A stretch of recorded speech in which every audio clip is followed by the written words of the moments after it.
Session to resume consideration of the Tillerson nomination, which the clerk will report.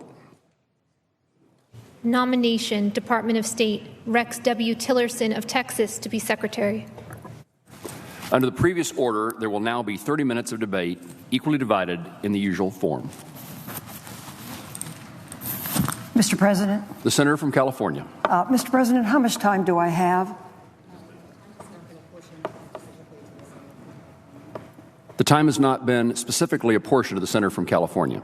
Well, thank you. I will try to confine it because I know there are others. I have come to the floor. We have just filed a resolution, a bill actually, with 26 co-sponsors that would repeal the immigration ban placed by President Trump. Mr. President, President Trump's Muslim ban is unnecessary, it's unconstitutional, and it's un-American, and it should be repealed immediately. The executive order prohibits individuals from Iran, Syria, Iraq, Sudan, Somalia, Libya, and Yemen from entering the country. It even bars relatives of Americans from visiting. The order suspends the entire U.S. refugee program, and most egregiously, Syrian refugees are banned indefinitely, unless they're Christian. These provisions aren't what America is all about, Mr. President. First, the order is unnecessary. Individuals from the 7 targeted countries and 150 other nations are already thoroughly screened. Visitors fill out visa applications. They submit photographs that run through biometric databases. Their personal information is reviewed, including names, addresses, and dates of birth. They're interviewed at a United States consulate. The process can take months to complete and eliminates the need for the travel ban. In addition, the move to ban refugees has no legitimate national security reason, because these refugees undergo an even more thorough screening process that can take up to 2 years to complete.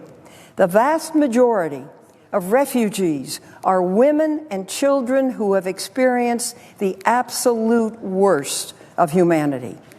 Let us not forget the heart-wrenching image of the small body of Alan Kurdi, a 3-year-old Syrian boy washed up on a beach, dead. I will never forget this small boy in his short pants, his shoes, and his socks lying on that beach. To turn away women and children and men in their time of dire need is not what this nation is all about. Let me make this point. The poor execution of this executive order has resulted in chaos and confusion. It is unclear whether the Justice Department or Homeland Security had any input.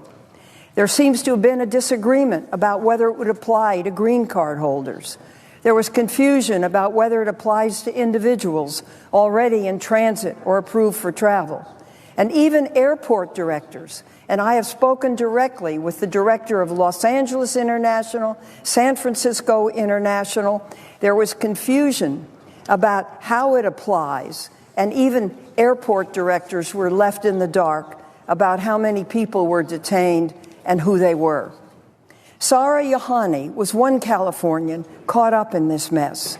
She's an Iranian national studying at the California Institute for Human Science in San Diego under a valid student visa and being detained at LAX for 23 hours.